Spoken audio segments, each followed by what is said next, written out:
Bismillahirrahmanirrahim. Salam sejahtera. Bersua lagi dalam membongkar kisah sejarah. Kali ini kami membawakan satu lagi topik menarik, iaitu pendudukan Jepun di Borneo Utara. Seperti apakah kisah ini? Mari sama-sama kita saksikan. Pendudukan Jepun di Tanah Melayu, Sarawak dan Borneo Utara, Sabah, yang berlangsung dari tahun 1941 hingga 1945, merupakan peristiwa yang penting dalam catatan sejarah tanah air ini. Jepun dilihat sebagai satu-satunya kuasa di Asia yang berjaya membuktikan bahawa kuasa Barat tidak sekebal dan sekuat yang disangkakan. Jepun ternyata mempunyai perancangan yang lama untuk meluaskan empayarnya, sejajar dengan perkembangan imperialisme dan kolonialisme Barat. Selain itu, perkembangan ketenteraan di Jepun telah mengheret negara tersebut ke dalam kancah Perang Dunia Kedua, 1939 hingga 1945. Dasar perluasan wilayah kuasa Jepun dapat dikesan sejak kemenangan kuasa tersebut ke atas China pada tahun 1894 hingga 1895 dan Rusia pada tahun 1904 hingga 1905. Seterusnya, dorongan utama Jepun untuk melaksanakan dasar perluasan wilayah ialah untuk memperkembangkan perusahaan dan perdagangannya. Rancangan dan persediaan Jepun dalam menghadapi Perang Dunia Kedua pada dasarnya disesuaikan dengan matlamat untuk mengeksploitasi hasil kekayaan negara-negara yang bakal ditakluk. Pendudukan Jepun di Tanah Melayu bermula apabila tentera Jepun berjaya mendarat di Kota Baru, Kelantan dan Singgora, selatan Thailand.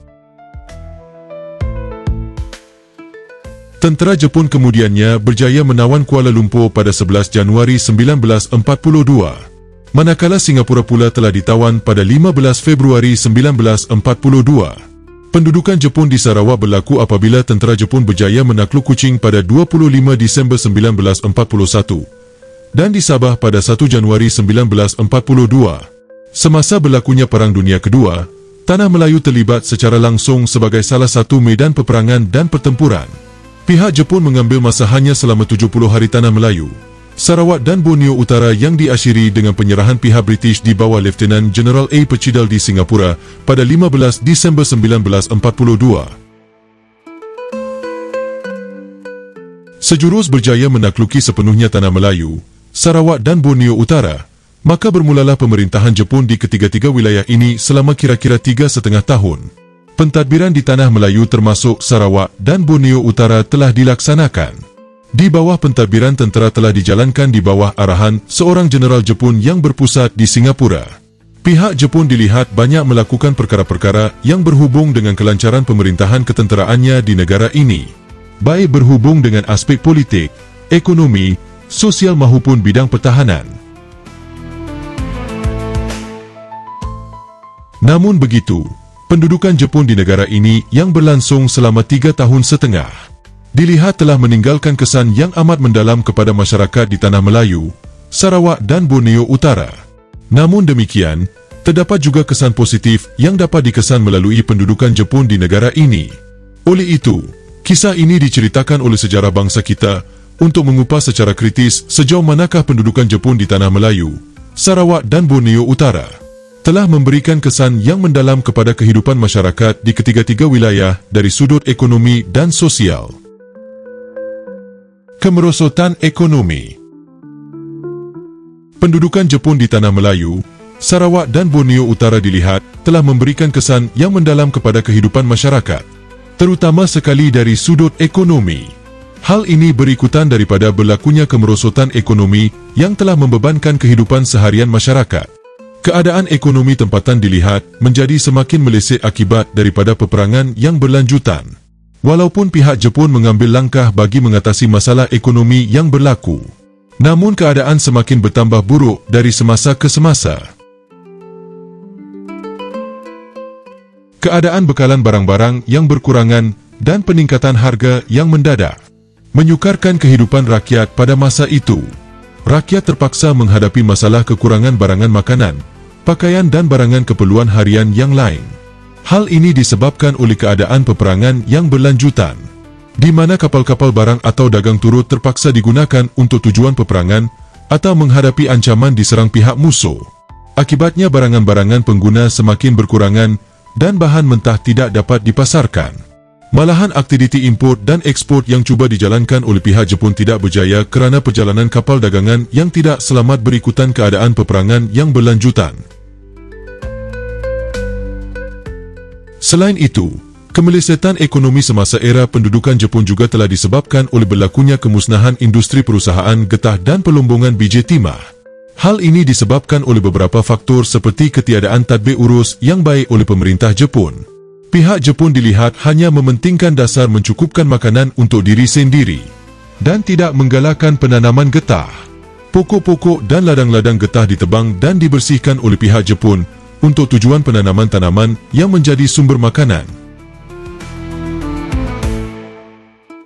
Selain itu, perusahaan getah mengalami nasib buruk apabila pasaran getah yang terhad kerana hasil getah tidak dapat diekspor ke negara barat yang selama ini menjadi pembeli utama, manakala pengeluaran getah telah melebihi keperluan negara Jepun.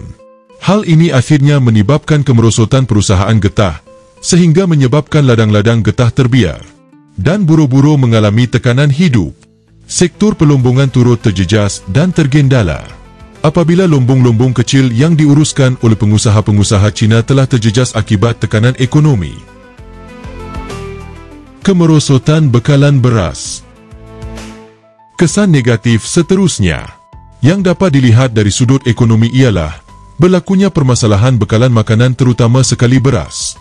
Kedatangan Jepun ke Tanah Melayu, Sarawak dan Borneo Utara pada tahun 1941 telah menyebabkan bekalan makanan terutama sekali beras menghadapi satu krisis yang serius. Hal ini demikian kerana terputusnya hubungan perdagangan dengan negara Thai dan Burma yang merupakan dua negara pengeluar dan penghasil beras utama bagi Tanah Melayu. Manakala hasil tanaman terutama sekali beras di Sarawak dan Borneo Utara telah dikawut oleh pihak Jepun, krisis bekalan beras ini dilihat menjadi permasalahan yang besar kerana ia merupakan makanan asasi penduduk. Keadaan semakin meruncing apabila pihak Jepun bertindak membulut secara rakus hasil padi daripada penduduk tempatan. Di Tanah Melayu, para petani yang mengeluarkan hasil padi yang banyak tidak dibenarkan simpan di rumah. Setiap orang hanya boleh menyimpan bekalan beras sebanyak 4 pikul padi setahun, manakala yang selebihnya mesti dijualkan kepada pihak Jepun dengan kadar harga $30 wang Jepun. Manakala di Sarawak dan Borneo Utara, pihak Jepun juga menunjukkan sikap yang sama terhadap hasil tanaman padi. 40% daripada jumlah keseluruhan hasil tanaman mesti diperuntukkan untuk pihak Jepun dan kadangkala meningkat sehingga 80%. Keadaan bekalan beras juga semakin merosot apabila pihak Jepun telah menyerahkan negeri-negeri utara Melayu iaitu Perlis, Kedah dan Terengganu yang merupakan negeri pengeluar beras terbesar di Tanah Melayu kepada pihak Siam. Hal ini telah menyebabkan kesengsaraan yang berpanjangan terhadap kehidupan masyarakat tempatan pada ketika itu. Masalah inflasi. Selepas kejatuhan Tanah Melayu, Sarawak dan Borneo Utara ke tangan pihak Jepun, pihak Jepun telah mengeluarkan arahan untuk menghapuskan penggunaan mata wang asing, negeri selat, dan digantikan dengan wang dolar Jepun, atau dikenali sebagai wang pokok pisang dan juga pokok kelapa. Pihak kerajaan Jepun telah mendakwa bahawa mata wang ini, wang Jepun, lebih bernilai daripada mata wang negeri selat yang dikeluarkan oleh pihak British. Namun demikian, yang menjadi masalah ialah pengeluaran wang ini agak berlebihan, sehinggakan pihak berkuasa tidak mengetahui jumlah sebenar yang telah dikeluarkan. Jumlah pengeluaran wang yang tidak terkawal ini telah mengakibatkan berlakunya suasana inflasi yang semakin buruk. Dalam masa 2 bulan pada tahun 1943, terdapat sebanyak 65 juta wang Jepun yang berada dalam edaran dan pada bulan Februari pada tahun yang sama terdapat 285 juta wang kertas yang dikeluarkan. Masalah inflasi juga turut menyebabkan masalah kenaikan harga barangan yang dipengaruhi oleh pengeluaran dan pencetakan wang Jepun yang banyak dan tidak terkawal oleh pihak pentadbiran Jepun. Hal ini disebabkan oleh para pembeli yang mempunyai banyak wang. Namun pengeluaran bahan makanan semakin merosot sehingga menyebabkan berlakunya pemborosan dari segi penggunaan wang. Kenaikan harga barangan juga dipengaruhi oleh peniaga di pasar gelap yang menaikkan harga barangan mereka ke peringkat yang lebih tinggi. Misalnya pada tahun 1942, harga barangan telah naik di antara 6 hingga 8 kali ganda, manakala pada tahun 1945, memperlihatkan kenaikannya kira-kira 12 hingga 15 kali ganda. Kesan kenaikan harga barangan ini amat dirasai oleh golongan petani dan peniaga kecil. Selain itu, kejatuhan nilai mata wang Jepun telah memberikan kesedaran kepada masyarakat dan menyebabkan mereka tidak mahu menyimpannya lagi. Kengganan mereka untuk menyimpan wang Jepun telah menyebabkan mereka menggunakannya untuk mendapatkan bahan-bahan keperluan sehingga berlaku keborosan dalam kalangan pengguna. Hal ini mengakibatkan pengedaran wang di dalam pasaran sangat banyak dan masalah inflasi kian bertambah buruk. Dasar penjepunan masyarakat tempatan. Pendudukan Jepun di Tanah Melayu, Sarawak dan Borneo Utara dilihat telah menjalankan cuba menerapkan dasar penjepunan yang bertentangan dengan keadaan semasa di ketiga-tiga wilayah. Pihak berkuasa Jepun dilihat giat berusaha untuk menjepunkan masyarakat tempatan dengan seboleh-bolehnya melalui sesuatu yang berunsurkan kejepunan. Misalnya pihak Jepun mengenakan peraturan kepada kaki tangan dan pegawai kerajaan supaya mengikut waktu jam nipun dalam urusan pejabat dan surat menyurat.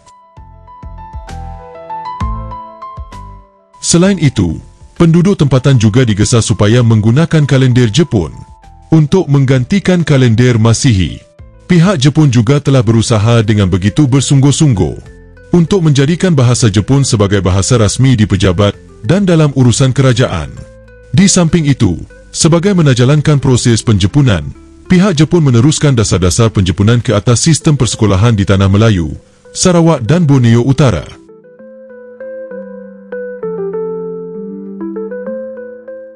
Hal ini dapat dilihat apabila pihak Jepun menyusun semula sukatan pelajaran yang baharu. Misalnya, pelajar-pelajar perlu mempelajari dan diajar dengan menggunakan bahasa Jepun oleh guru-guru yang dilatih. Para pelajar juga dipaksa untuk mempelajari nyanyian lagu kebangsaan Jepun iaitu Kimigayo dan memberi hormat kepada Maharaja Jepun dengan cara membongkokkan badan ke arah timur laut. Sementelahan pula, buku-buku pelajaran yang digunakan pula diberikan secara percuma dengan sukatan pelajaran dari Jepun. Ketegangan kaum. Kesan negatif dari sudut sosial dapat dilihat pada isu ketegangan kaum yang perlu dihadapi oleh penduduk tempatan yang berlaku semasa pendudukan Jepun dari 1941 hingga 1945. Sebelum bermulanya pendudukan Jepun, hubungan antara kaum di Tanah Melayu, khasnya di antara orang Melayu, Cina dan India adalah mesra dan baik. Pihak British mengekalkan Raja-Raja Melayu sebagai simbol ketuanan Melayu di kalangan rakyat supaya tidak mengalami konflik atau ketegangan kaum. Namun demikian, keadaan sosial ini telah mengalami perubahan dengan serius setelah pendudukan Jepun. Orang Melayu dilihat telah diberikan keutamaan dalam membantu pihak Jepun mentadbir daerah, manakala orang Cina pula telah ditindas dan dianiaya kerana dianggap sebagai musuh. Hal ini telah menyebabkan permusuhan membara dan meletus di antara orang Melayu dan Cina. Dasar kekejaman Jepun terhadap orang Cina di Tanah Melayu dikait rapat dengan pengalaman Jepun semasa menakluki negara Cina pada tahun 1940-an. Isu ketegangan kaum yang berlaku antara orang Melayu dan orang Cina semakin meruncing apabila pihak Jepun telah mengambil orang Melayu sebagai tentera dan polis untuk menentang orang-orang Cina yang telah lari masuk ke hutan dan menyertai Tentera Rakyat Malaya Anti-Jepun atau Malayan People's Anti-Japanese Army, MPAJA. Layanan Jepun terhadap masyarakat tempatan. Selain berlaku isu ketegangan kaum, kesan negatif dari sudut sosial yang berlaku semasa pendudukan Jepun di Tanah Melayu, Sarawak dan Borneo Utara ialah layanan pihak Jepun terhadap masyarakat tempatan. Terdapat banyak dokumen yang menceritakan tentang kekejaman tentera Jepun yang dilakukan terhadap kalangan rakyat tempatan. Penyiksaan oleh askar Jepun seperti menggertak, memaksa memanjat pokok kelapa, minum air bertimba-timba, memukul dan kemudian menekan perut dengan papan adalah lumrah. Jaminan untuk mendapat layanan baik ke atas penduduk tempatan ternyata hanya bersifat propaganda. Dasar dan layanan pemerintahan Jepun terhadap orang Cina adalah lebih kejam dan zalim berbanding dengan orang Melayu dan India. Hal ini disebabkan oleh sentimen anti-Jepun yang menebal dalam diri orang Cina. Berikutan penaklukan Jepun ke atas Manchuria pada tahun 1931. Selain itu, dasar penindasan Jepun terhadap orang Cina juga berkait dengan sumbangan dan penglibatan orang Cina di Tanah Melayu, Sarawak dan Borneo Utara dalam Perang Cina-Jepun yang berlaku di negara Cina pada tahun 1937. Orang Cina di ketiga-tiga wilayah ini khususnya Tanah Melayu telah memulaukan barangan Jepun dan mengutip derma bagi membantu pemimpin Cina menentang pencerobohan Jepun di Cina. Setelah kejatuhan Tanah Melayu, Sarawak dan Borneo Utara, tentera-tentera Jepun di bawah arahan Jeneral Yamashita telah melakukan pembunuhan beramai-ramai ke atas masyarakat Cina. Peristiwa ini lebih dikenali sebagai Shuo Qing atau Operasi Pembersihan. Pada 17 Februari 1942, kempen pembersihan ini dijalankan selepas Ibu Pejabat Tentera ke-25 mengeluarkan perintah pelaksanaan kempen tersebut. Operasi ini dilihat telah dijalankan sebagai tindak balas untuk menghapuskan golongan Cina yang bersifat anti-Jepun. Golongan masyarakat Cina yang menjadi mangsa kempen ini antaranya penyokong aktif Kuomintang, penyokong komunis terutamanya orang Cina Hainan, ahli sukarela seperti Tan Kah-hee yang mengetuai tabung bantuan Cina, dan para pengikutnya, pendatang Cina selepas Perang Cina-Jepun 1937, ahli kongsi gelap, pegawai kerajaan dan orang ramai yang pro-British, pemilik senjata api dan pengacau. Masyarakat Cina bukan saja ditekan dari sudut mental, malah dari sudut ekonomi dan sosial. Pihak Jepun juga mengenakan tindakan penindasan ekonomi terhadap orang Cina dengan mengenakan cukai yang tinggi, memutuskan hubungan mereka dengan negara Cina, dan menyeka pelantikan mereka ke dalam jawatan pentadbiran, serta menafikan persamaan hak bagi orang Cina. Hal ini telah menyebabkan kehidupan orang Cina semakin tersepit dari segi mental, ekonomi dan sosial. Kesan positif dalam aspek ekonomi. Pendudukan Jepun di Tanah Melayu, Sarawak dan Borneo Utara sememangnya meninggalkan kesan negatif yang banyak, namun begitu terdapat juga kesan positif yang dikesan. Antaranya ialah sistem penanaman padi 2 kali setahun dan pengenalan benih baru dari Taiwan. Pihak Jepun memperkenalkan kaedah baharu ini dengan tujuan untuk mengatasi masalah kekurangan hasil padi semasa pendudukannya di Tanah Melayu, Sarawak dan Borneo Utara. Untuk padi-padi yang baru, Kerajaan Jepun telah memperkenalkan jenis-jenis padi dari Taiwan. Padi tersebut boleh mendatangkan hasil dalam masa 3 bulan. Dan ini membolehkan para petani untuk menanam padi sebanyak 2 kali setahun. Walaupun rancangan ini tidak diterima oleh para petani dan penduduk tempatan, hal ini dilihat telah menjadi suatu rancangan yang positif yang akhirnya telah digunakan oleh Kerajaan Malaysia setelah merdeka.